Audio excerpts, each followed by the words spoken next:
کیا شیعوں میں بھی سادات موجود ہیں؟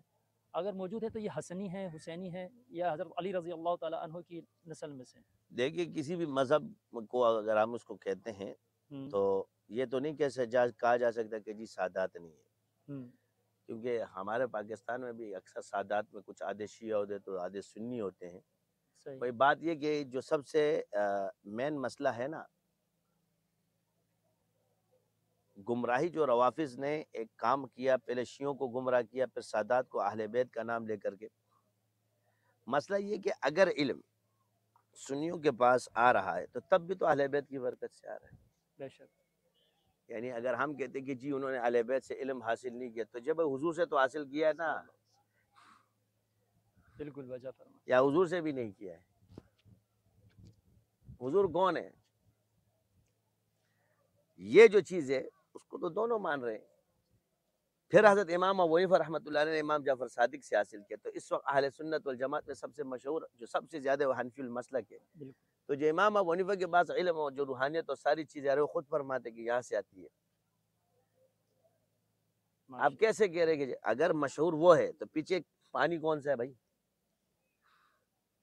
اللہ، بے شک صحیح۔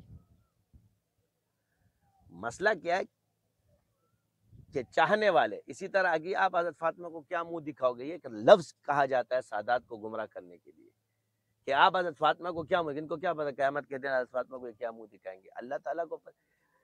تم فاطمہ کو کیا منہ دکھاؤ گے کہ کیا میرے والد نے، اگر وہ یہ سوال کر دے کہ میرے والد کی تربیت پہ تمہارا اعتراض تھا، تمہارے پاس جواب ہے؟ واہ سبحان اللہ۔ میرے والد کی سنت پر آپ نے اعتراض کیا ہے، اس کا جواب تم سادات کے پاس پھر ہوگا؟ صحیح۔ بڑی نازک جگہ، یہ خطرناک چیز بہت ہے، اور نازک اسی جگہ۔ وجہ سے لوگ گمراہ جی حضرت کا، بھائی آپ سے جو بھی ہو جس نے جرم کیا ہے، جرم کی سزا۔ اب یہ کیا ہے کہ یہ اختلافی مسائل کو بھی جرم بناتے ہیں، علمی مسائل کو بھی جرم بناتے ہیں، اجتہادی مسائل کو بھی جرم بناتے ہیں۔ جس کو خود اپنے ایمان کا پتہ نہیں اور جن کے ایمان کی تصدیق قرآن اور حدیث سے موجود ہو، وہ اس کی غلط تعبیر اور غلط تفسیریں کرتے ہیں۔ یہ حدیث سے ثابت ہے کہ خوارج کو مارنے کے لیے حضرت علی رضی اللہ عنہ کو جو حضور نے فرمایا، یہ مسلمانوں کے اس گروہ سے لڑے گا کہ جو قرآن کی تفسیر بدل دیں گے۔ سبحان اللہ، پہلے ہی فرما دیا۔ یعنی قرآن میں تبدیلی کوئی نہیں کر سکتا مگر تفسیر میں اور معانی میں کر رہا ہے۔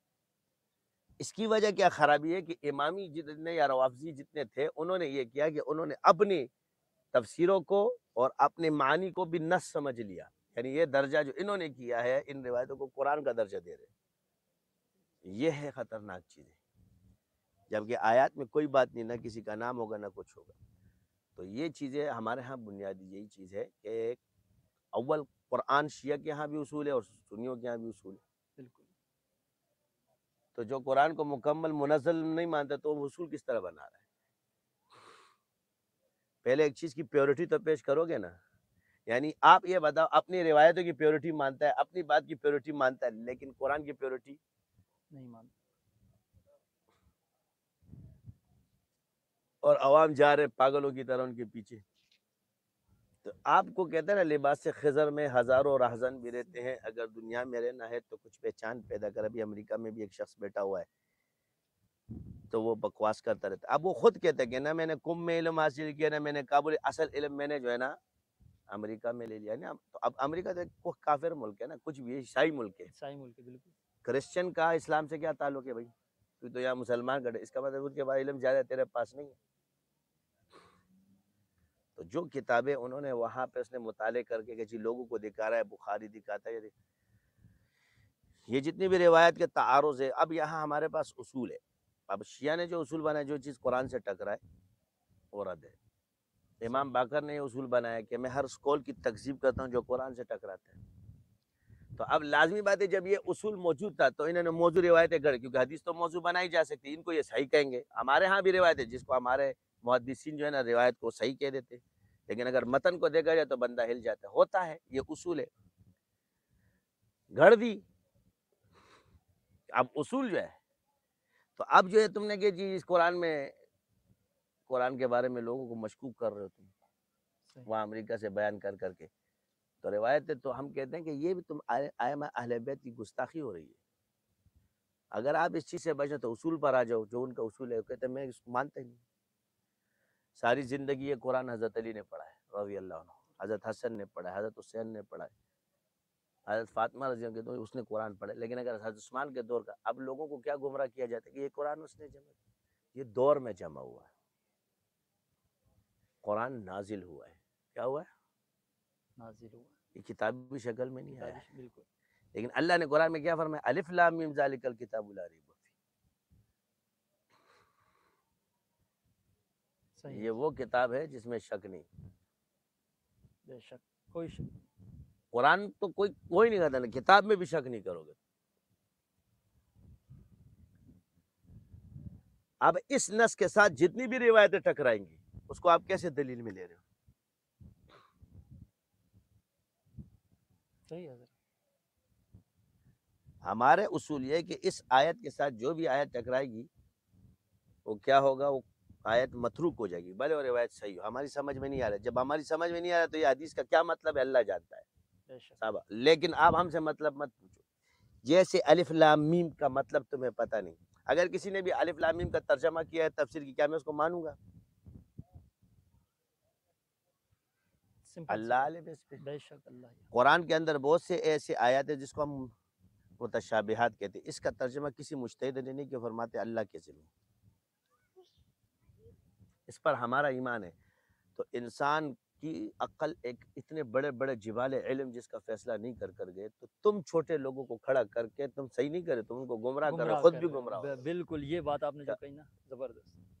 آپ اس کا فیصلہ کروا رہے ہو جو آسمان کے ستارے، تم ذرے کو اس کے سامنے کھڑا کر رہے ہو کہ تو فیصلہ کر، تو آپ بھی غلط اور وہ بھی غلط، کیونکہ ہر چیز کا فیصلہ ہی جہالت ہے۔